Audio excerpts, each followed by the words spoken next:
Meet Judge Olu A. Stevens, a circuit court judge in Louisville, Kentucky, via Morehouse State College in Atlanta and George Washington Law School.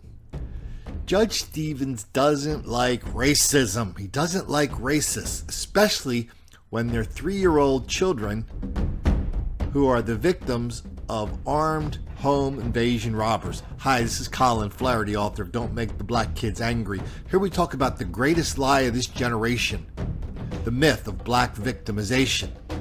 So let's head down to Louisville.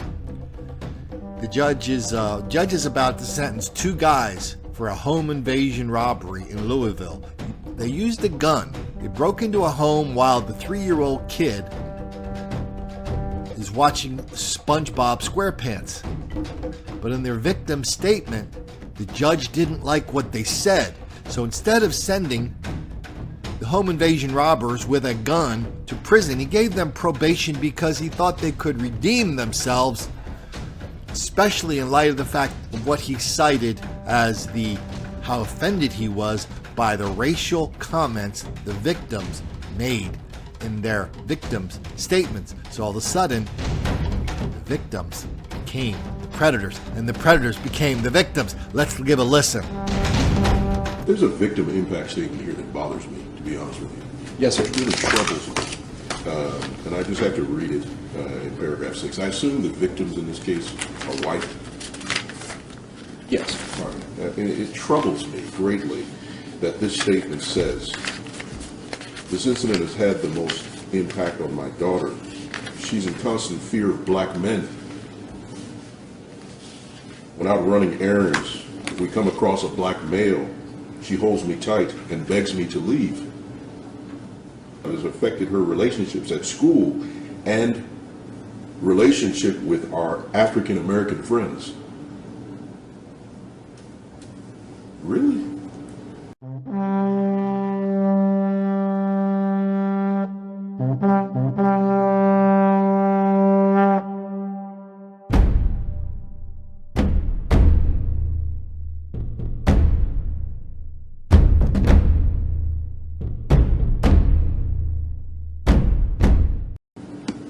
You don't have to answer for it, but I want to make that part of the record. I'm offended by that. I'm deeply offended by that they would be victimized by an individual and then express some kind of fear of all black men. I wonder if the perpetrator had been white, would they be in fear of white men? The answer would probably be no. I'm offended by that. It's not going to affect what happens here, but I want to make it part of the record, and perhaps you pass this on. I find this very offensive. And certainly I understand the court's outrage there. Well, I mean, I guess I really don't, but... Well, you understand. I understand where you're coming from, Your Honor. I understand exactly where I'm coming from. Here's why we object to probation, Judge. But what we're really talking about here is that probation would unduly depreciate the seriousness of what happened. This was a home invasion. The victims were a husband, a wife, and a 3-year-old little girl. And make no mistake about it, I voiced some outrage about a statement, a portion of that statement. But I'm also outraged that anyone would go into anyone else's home and commit a violent offense like this. That's outrageous also. This little girl has certainly been victimized, and she can't help the way that she feels. My exception is more with her parents, and they're accepting of that kind of mentality and that fostering of that, those kind of stereotypes. But I'm going to grant your motion today for probation. I know the combo's position. And here, most times, I can't say for sure. I got to look at everything. But you commit an offense like this with a handgun, I'm going to send you to prison more times than not. I think the equities weigh in favor of you having an opportunity to redeem yourself. As far as me being an African-American female in Indiana, we do a lot of things that do not have practical application for a lot of people. And I just think that when we're in this bubble, we do not see how it affects other people. I have told Representative McMillan I love his little son, but he's scared of me because of my color. And that's horrible. It's true. And that's, and that's something that we are going to work on. We've talked about it, and we're going to work on it. I ask him, please, introduce your child to some people of color so that he won't live his life as a prejudiced person. Now, the stuff that Judge Olu Stevens said in his court is still only my second favorite thing that a judge has ever said about racism and racial violence. My absolute favorite comes from a Philadelphia family court judge by the name of Wayne Bennett.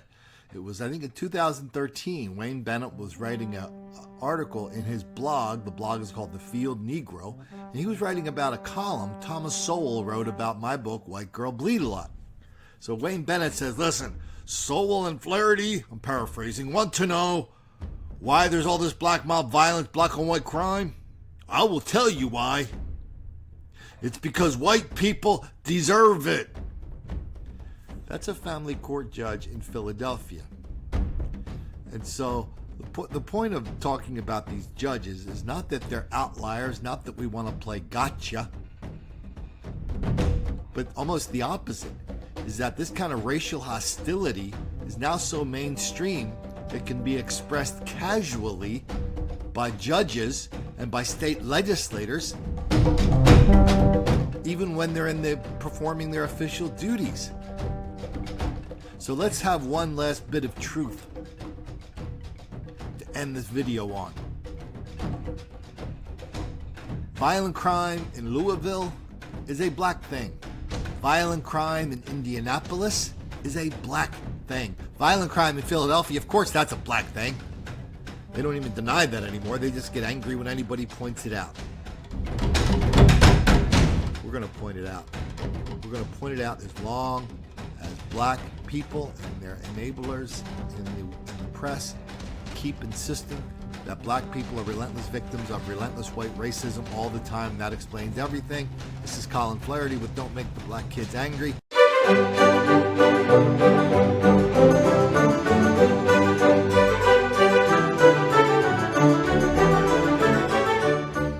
It is a horrific crime captured on camera. A homeless man brutally beaten. John, who asked not to be identified, works at this business, and it falls on him to pull the video for police. He was on the ground and just dead limb, and they just kept kicking and kept punching until the car pulled up. When the vehicle kind of turned the corner and the lights from their vehicle approached them, that's when they fled. It's just before 5 Tuesday morning here on 16th and Northwestern Parkway when the victim, a man in his 60s, is attacked by 3 men. A driver is the first to stop, and then Fred, who also asks not to appear on camera. Blood everywhere, almost lifeless. The citizen stopped to provide aid for him, covered him up with a blanket, and that's what he wanted. He wanted covered up. Fred remembers him too, describes him as a polite guy who minded his own business and never went looking for trouble. I was speechless. How someone could be that pathetic to jump on an innocent old man. We need the information to catch these people. Vicki, as far as a motive, police cannot be certain. In fact, EMS first responders actually found that man's wallet still in his pants pocket. Reporting live at University Hospital, I'm Lauren Adams, WLKY News. Thank you, Lauren. Police are looking for 3 black men in this case. They range in age from 18 to 28. They're accused of attacking a Daytona Beach homeowner were arrested only minutes after the crime, and one of them confessed to Channel 9. I did what I did. Investigators say Jarrell Wilson and Stacy Wiley approached the home while the victim was working in his garage yesterday. They forced him inside. A next-door neighbor helped police track down the pair just a few streets away.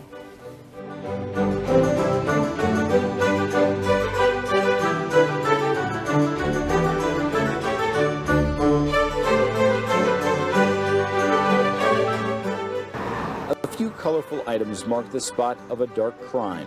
This is where 33-year-old Hillary Acton was shot to death early Monday morning. I don't get it. It makes no sense to me. Neighbor Tamberla Bryant heard arguing, then 5 to 6 gunshots before moving her children to a back bedroom. I mean, whatever she had, it was not worth her life.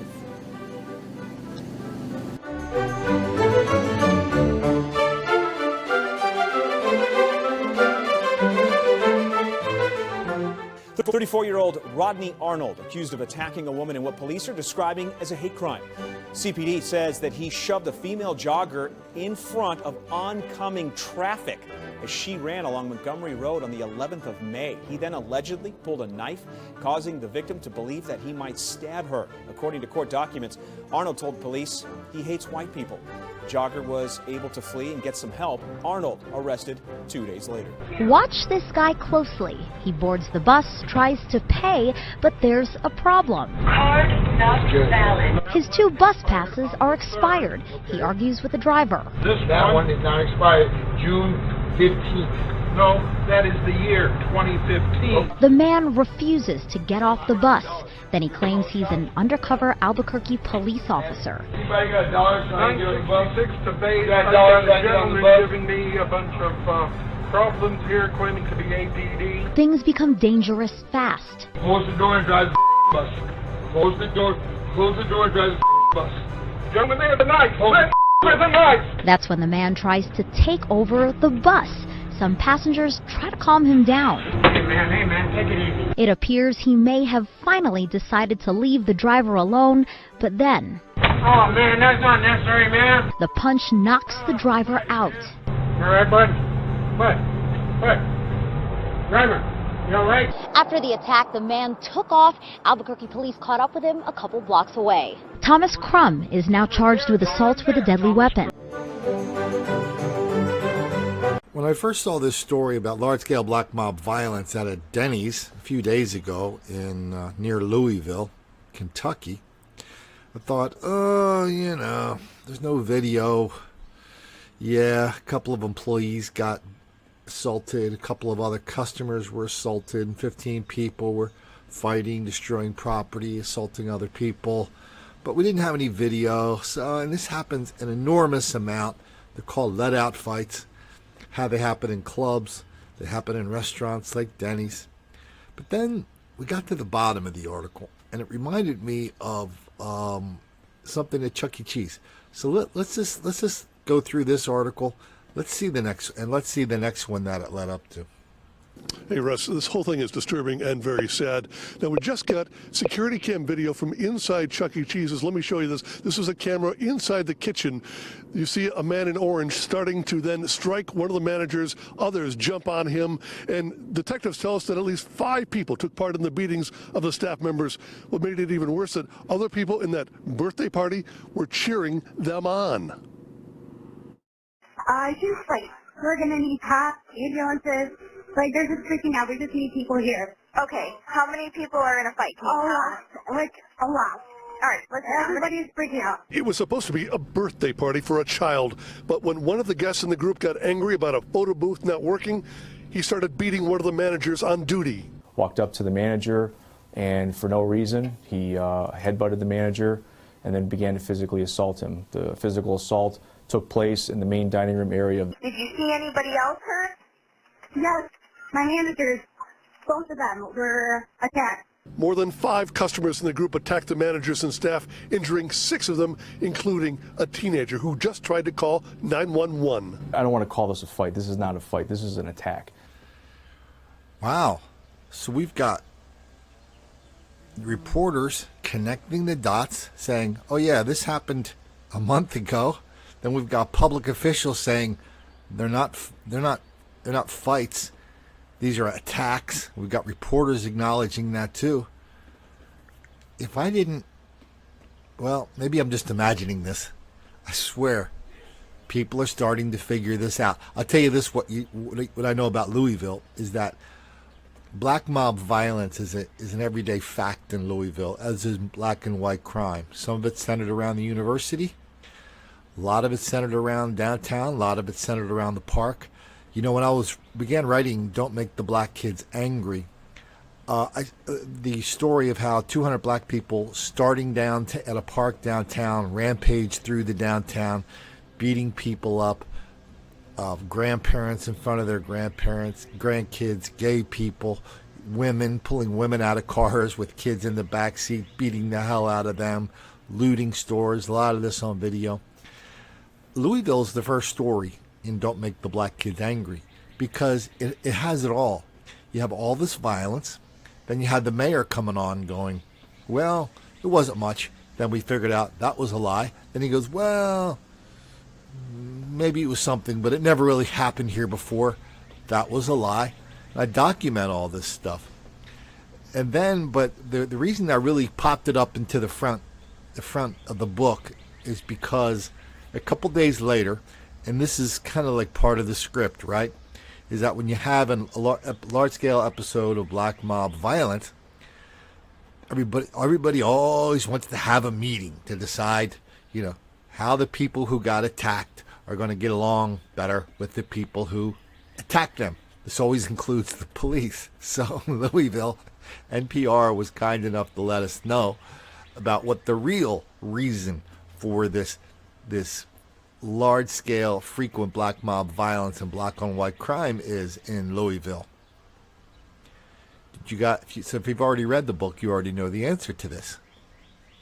It's all about racism. It's all about white racism that is forcing people to attack the managers at Denny's, attack the customers and managers at Chuck E. Cheese, to rampage through downtown Louisville, to turn the entire area around the University of Louisville into a, head on a swivel, high crime zone. That's the kind of stuff we do and Don't Make the Black Kids Angry. We document it with links, we document it with videos, and we just kind of do a magical mystery tour all over the country. So when you're done reading it, you might not like the picture you see, but you're absolutely not going to be able to deny there's something very, very, very strange happening in this country right now. And after I look at these videos, I'm starting to figure out that more other people are starting to figure it out. It's a deadly encounter that lasted less than a minute. A Louisville Metro police officer pulls over to confront a man matching the description of an assault suspect. 45 seconds later, the officer fires 2 rounds. Oh, he was drunk. He could have maced him. He could have used his gun. What did we shoot that man? He wasn't no threat. The incident happened outside Smoker's Smoke Shop, and store surveillance captured the entire encounter.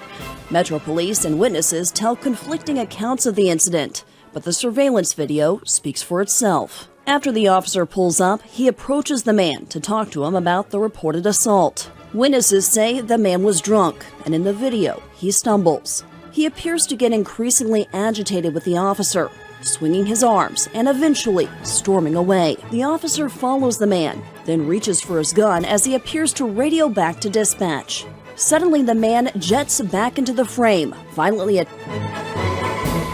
attacking the officer with a metal flagpole. He swings several times. It appears to be after he physically hits the officer that the first shot is fired. The man hits the officer so hard the flagpole breaks in half. We just kept holding the pole, and I took 2 steps back, ran to the ball, and pow, pow.